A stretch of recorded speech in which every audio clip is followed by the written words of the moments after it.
வணக்கம்.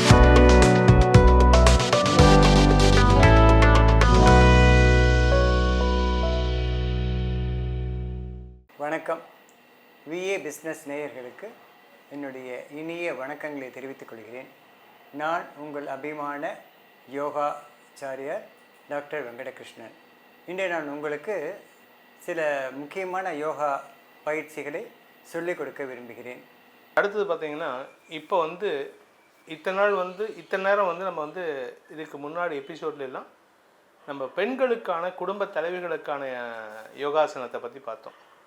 இந்த எபிசோடில் வருங்கால தூண்கள்னு சொல்லக்கூடிய சந்ததிகள், குழந்தைங்க, இந்த குழந்தைங்க ஆண்களாகட்டும் பெண்களாகட்டும் அவங்க பார்த்திங்கன்னா ரொம்ப சுறுசுறுப்பாக இருக்கா, ஓவர் சுறுசுறுப்பாக இருக்கா. அதாவது ஒரு இதில் கான்சன்ட்ரேட் பண்ண மாட்டேங்கிறா.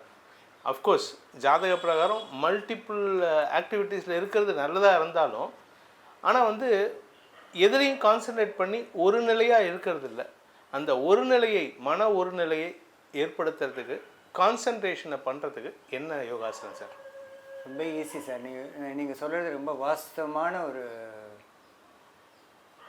கொஸ்டின் தான். அது இந்த காலத்தில் குழந்தைங்கள்லாம் என்னென்னாக்க, ஒரு ஆக்டிவிட்டி பண்ணாக்க அந்த ஆக்டிவிட்டியில் அவருடைய மைண்டை கொஞ்சம் நேரம் தான் செலுத்துகிறான். உடனே டிஃப்ரெண்ட் அடுத்த ஆக்டிவிட்டி போயிடுறாங்க. அது முடியறதுக்குள்ளே இன்னொரு ஆக்டிவிட்டி போயிடுறாங்க. அப்படி இருக்கும்போது என்ன ஆகிடுதுன்னா, அவள் படிப்பில் கான்சன்ட்ரேஷனே கம்மியாகிடுறது. படிப்பில் கான்சன்ட்ரேஷன் கம்மியாகிடுறது. எல்லாம் படிக்கிறா, ஆனால் மைண்டில் வச்சுக்க மாட்டேங்கிறா. அந்த டியூரிங் த எக்ஸாம் டயத்தில் கொஞ்சம் அவளுக்கு தோணிதுன்னு எழுதிட்டு வந்துடுறா. மார்க் குறைஞ்சிடுறது. பேரண்ட்ஸு, நல்லா படிக்கிற குழந்தைகள் இப்படி மார்க் குறைஞ்சிடுச்சு சார் அப்படிங்கிறாங்க. அது எதனால் அப்படின்னாக்க, அவளுடைய மைண்டை கண்ட்ரோல் பண்ணணும் சார். எப்படி மைண்டை கண்ட்ரோல் பண்ணுறது? அந்த காலத்தில் சொன்னோம் இல்லையா, தோப்பு கரணம். ரொம்ப ஈஸி. தோப்பு கரணம் போடும்போது உங்களுடைய கையை கிராஸ் பண்ணி வச்சுக்கிறோம். கையை கிராஸ் பண்ணி வச்சுட்டு உங்களுடைய கட்டவரல் முன்னாடி இருக்கணும். காதை கட்டவரில் பிடிச்சுன்ட்டு இதை ஜஸ்ட்டு டச் பண்ணாலே என்ன ஆகிடும்னா, மைண்டை கண்ட்ரோல் பண்ணுது. இந்த காதை டச் பண்ணின உடனே மைண்டை கண்ட்ரோல். அப்போ அந்த காலத்தில் நம்ம அம்மா அப்பான்னு சொன்னால், போய் பிள்ளையார் தோப்பு கரணம் போட்டு போட, மேக்ஸு நிறைய வரும் அப்படின்பா.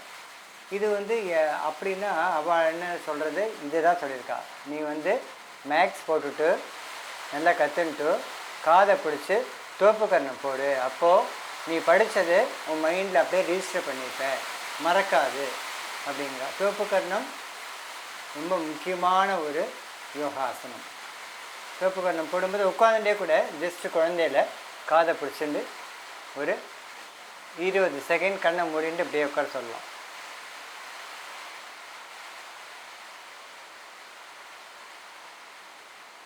ஓகே. நின்றுன்னு கூட நம்ம தோப்பு கரணம் போடுவோம் இல்லையா, சாதாரணமாக மேலே கீழே உட்காந்து எழுந்துக்கிறது. எழுந்துட்டு ஜஸ்ட் 1 2 3 இப்படியும் ஒரு 20 தடவை பண்ண வைக்கலாம். பண்ணும்போது அந்த குழந்தைகளுக்கு என்ன ஆகும்னா, உடம்பில் அந்த மைண்டை கண்ட்ரோல் பண்ணிவிட்டு மெமரி பவரை இன்க்ரீஸ் பண்ணுறது அந்த யோகாசனாஸ். அப்போது இது ஒரு முக்கியமான ஒரு இது. அதுக்கு அடுத்தது ரொம்ப சிம்பிளாக தான். குழந்தைகளுக்கு நம்ம விளையாட்டாகவும் சொல்லணும், ரொம்ப இதுவாகவும் சொல்ல முடியாது. அப்போது என்ன ஆகும்னா, சாதாரணமாக உட்காந்துக்கோ, சுகாசனம், கண்ணை முடிண்டு.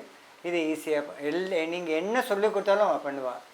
பட் முதல்ல அவங்கள கொஞ்சம் கொஞ்சமாக யோகா பண்ண வச்சு அவங்க மைண்டை கண்ட்ரோல் பண்ணுறதுக்கு இது ஒன்று. அடுத்தது சுகாசனம், கண்ணை மூடிண்டு சின்முத்ரா. நீங்கள் 10 கவுண்ட் பண்ணும்போதே அவன் என்ன பண்ணுவான்னா, 4 கவுண்டுக்கே கண்ணை திறந்துடுவான், உட்கார முடியாது அதனால். அப்போ நம்ம சொல்லிகிட்டே இருக்கணும், கண்ணை மூடு, கண்ணை திறக்காமல் நீ பண்ணால் தான் உனக்கு பெனிஃபிட் 100% கிடைக்கும் அப்படின்னு நம்ம சொல்லிகிட்டே இருக்கணும். அப்படி சொல்ல என்ன ஆகும்னா, முதல் 2 நாளைக்கு அவன் கொஞ்சம் இப்படி பண்ணுற மாதிரி இருக்கும். பட் அப்புறம் ஒரு 1 வீக்கில் யூ நோ த டிஃப்ரென்ஸ். நல்லா பண்ண ஆரம்பிச்சிருவான். ஒரு இடத்துல ஒழுங்காக உட்காந்துப்பான், நல்லா படிக்க ஆரம்பிச்சிருவான். படித்தது அடுத்த டெஸ்ட்டில் நிறைய மார்க் வாங்க ஆரம்பிச்சிருவான். இது மட்டும் இல்லை, அடுத்தது சின்ன சின்ன எக்ஸசைஸ். அவங்களுக்கு ரேபிட் போஸ் பண்ணுடா அப்படின்னா, அது மாதிரி ரேபிட் போஸ் இப்படி உட்காந்துட்டு ஜஸ்ட் கார்டில் உட்காந்துட்டு ஜஸ்ட் மெதுவாக ஃபார்வர்ட் பெண்ட் பண்ணி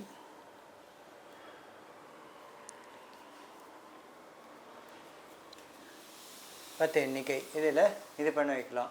சரி, ரேபிட் போஸ் பண்ணிட்டேன். அடுத்தது ஸ்னேக் போஸ். அது மாதிரி குழந்தைங்களுக்கு வந்து ஒரு ஒரு டிஃப்ரெண்ட் நேம் சொன்னாக்க இன்னும் நல்லா பண்ண ஆரம்பிச்சிடும். ஸ்னேக் போஸா சார் எப்படி பண்ணோம்? எப்படி பண்ணேன் படுத்துன்ட்டு இது ஸ்னேக் போஸ். ஓகே, இது பண்ண வைக்கலாம். அடுத்தது சைல்டு போஸ். கையை இது சின்ன வச்சுன்ட்டு காலை மெதுவாக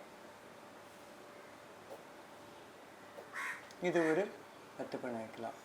இதே மாதிரிலாம் பண்ண வச்சோம்னாக்க அவங்களுக்கு வந்து மைண்டு நல்லா கண்ட்ரோல் ஆகிடுது, மெமரி பவர் இன்க்ரீஸ் ஆகுது. இன்னும் நிறையா இருக்குது, இன்னும் டிஃப்ரெண்ட் ஆசனாஸ் நிறையா இருக்குது அவங்களுக்கு சொல்லி கொடுக்கறதுக்கு. அப்புறம் முத்ராஸ். இது வந்து சின் முத்ரா வந்து ஒரு 10 எண்ணிக்கையில் இப்படி கை வச்சுக்கோப்பா. கை ஜஸ்ட் டச் பண்ணணும், அவ்வளோதான். டச் பண்ணிவிட்டு கண்ணை மூடின்னு உட்காந்துக்கோ. இது ஒரு சின் முத்ரா. அடுத்தது செகண்ட் முத்ரா, வாயு முத்ரா. இது வந்து ஒரு 10 செகண்ட் பண்ண வைக்கலாம். இந்த ஆள்காட்டி விரலை மடக்கிண்டு அது மேலே கட்ட விரல் இது. அதுக்கு அடுத்தது சூன்ய முத்ரா. நடுவிரலை மடக்கி கட்ட விரலை மேலே வச்சுக்கிறது சூன்ய முத்ரா. அடுத்தது சூரிய முத்ரா. ரிங் ஃபிங்கரை மடக்கி வச்சுட்டு ரிங் ஃபிங்கர் இங்கே டச் ஆகணும், அது மேலே கட்ட விரல். அடுத்தது வருண முத்ரா. அடுத்தது மைண்டை கண்ட்ரோல் பண்ணுறதுக்கு எல்லா விரலையும் சேர்த்துன்ட்டு லிங்க முத்ரா. உங்கள் ரைட் சைடு கட்ட விரல் மட்டும் நேராக இருக்கணும், மற்றபடி எல்லா விரலும் ஜாயின் பண்ணிவிட்டு லாக் பண்ணிவிட்டு இதை மட்டும் ஸ்ட்ரைட். இப்படி பண்ணும்போது என்ன ஆகுனா மைண்டு கண்ட்ரோல் ஆகுது. ஓகே, இதே மாதிரி சின்ன ஆசனாஸ் வந்து நம்ம ஃபஸ்ட்டு பண்ண வச்சிட்டோம்னாக்க அவங்க மைண்டு கண்ட்ரோல் ஆகும்.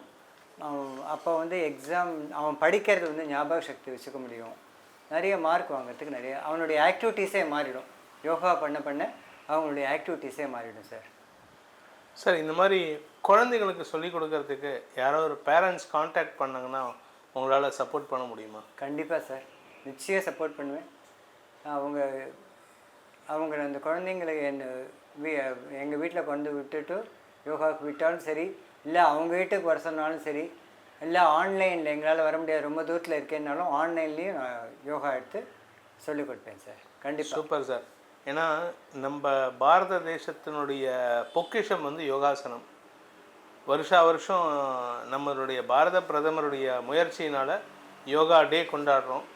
வரக்கூடிய ஆண்டுகளில் போன வருஷம் நீங்கள் யோகா டே வந்து காலேஜில் பண்ணினீங்க, அதே மாதிரி வருஷம் உங்களுடைய இன்ஸ்டியூட்டாக காலேஜ் டேவாக யோகா டேவாக நீங்கள் நடத்தணும்னு எங்கள் ஆசை. ரொம்ப சந்தோஷம்.